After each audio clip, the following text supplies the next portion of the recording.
गांव का नक्शा बदल गया था।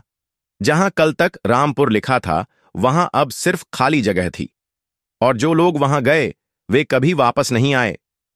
राहुल एक पत्रकार था जो रहस्यमय और अनसुलझे मामलों पर लिखता था। एक दिन उसे एक पुरानी डायरी मिली जिसमें रामपुर नाम के एक गांव का जिक्र था। डायरी के मुताबिक यह गांव 50 साल पहले रहस्यमय तरीके से गायब हो गया था। राहुल को यह केस दिलचस्प लगा और वह तय किया कि वह इसकी सच्चाई जानकर रहेगा। जब उसने नक्शे पर रामपुर ढूंढने की कोशिश की तो हैरान रह गया। नक्शे पर वह जगह खाली थी, जैसे वहां कभी कोई गांव था ही नहीं। राहुल ने स्थानीय लोगों से पूछताछ की, लेकिन किसी को रामपुर के बारे में कुछ पता नहीं था, सिवाय एक बूढ़े आदमी के जिसने राहुल को चेतावनी दी, वहां मत जाना, जो गया वह कभी वापस नहीं आया। लेकिन राहुल हार मानने वाला नहीं था। उसने अपनी जीप पैक की और उस खाली जगह की ओर निकल पड़ा। कुछ घंटों की यात्रा के बाद वह एक जंगल के बीचों बीच पहुंचा। जंगल इतना घना था कि सूरज की रोशनी भी जमीन तक नहीं पहुंच पा रही थी। अचानक उसकी जीप का इंजन बंद हो गया।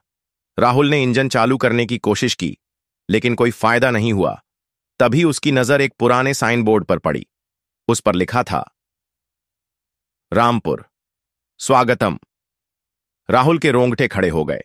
वह साइन बोर्ड पुराना और जंग लगा हुआ था, लेकिन उस पर लिखे अक्षर साफ थे। राहुल जंगल में आगे बढ़ा। कुछ देर बाद उसे एक गांव दिखाई दिया। गांव के घर पुराने और टूटे हुए थे, लेकिन उनमें से धुआं निकल रहा था, जैसे कोई वहां रहता हो। राहुल ने पहले घर का दरवाजा खटखटाया, लेकिन कोई जवाब नहीं आया। जब वह अंदर झांका तो वहां एक बूढ़ी औरत बैठी थी जो उसे घूर रही थी। कौन हो तुम? औरत ने धीमे स्वर में पूछा। मैं राहुल हूं, एक पत्रकार। मैं रामपुर के बारे में जानना चाहता हूं, राहुल ने कहा। औरत ने एक अजीब सी मुस्कान दिखाई और बोली, तुम्हें यहां नहीं आना चाहिए था। अब तुम यहां से जा नहीं सकते। राहुल को लगा कि औरत पागल है। वह वहां से निकलकर गांव के बीचों बीच पहुंचा। वहां एक कुआं था जिसके चारों ओर गांव वाले इकट्ठे थे, लेकिन उनकी आंखें खाली थीं, जैसे वे जिंदा नहीं थे। राहुल ने उनसे बात करने की कोशिश की, लेकिन किसी ने जवाब नहीं दिया। तभी उसने महसूस किया कि उसके पीछे कोई है। वह पलटा तो वही बूढ़ी औरत खड़ी थी। उसने राहुल से कहा, तुम्हें यहां आने की सजा मिलेगी। यह गांव उन लोगों के लिए है जो समय से भागते हैं। राहुल ने पूछा, यह क्या मतलब? औरत ने जवाब दिया, रामपुर एक ऐसी जगह है जहां समय रुक गया है। जो यहां आता है वह कभी बाहर नहीं जा सकता। तुम भी अब हमेशा के लिए यहीं रहोगे।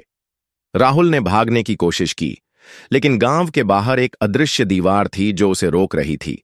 वह चिल्लाया, लेकिन कोई जवाब नहीं आया।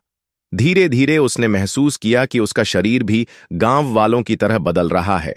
उसकी आंखें खाली हो गईं और उसकी हरकतें मशीनी हो गईं। कुछ हफ्तों बाद एक और पत्रकार रामपुर की कहानी ढूंढते हुए उसी जंगल में पहुंचा। उसने एक पुरानी डायरी पाई जिस पर लिखा था, राहुल, रामपुर में फंस गया, यहां से भागो। लेकिन वह पत्रकार भी गांव की ओर बढ़ गया और कभी वापस नहीं आया। रामपुर अब भी वहीं है, समय से बाहर, और उन लोगों को अपनी ओर खींचता है जो उसके रहस्य को जानने की कोशिश कर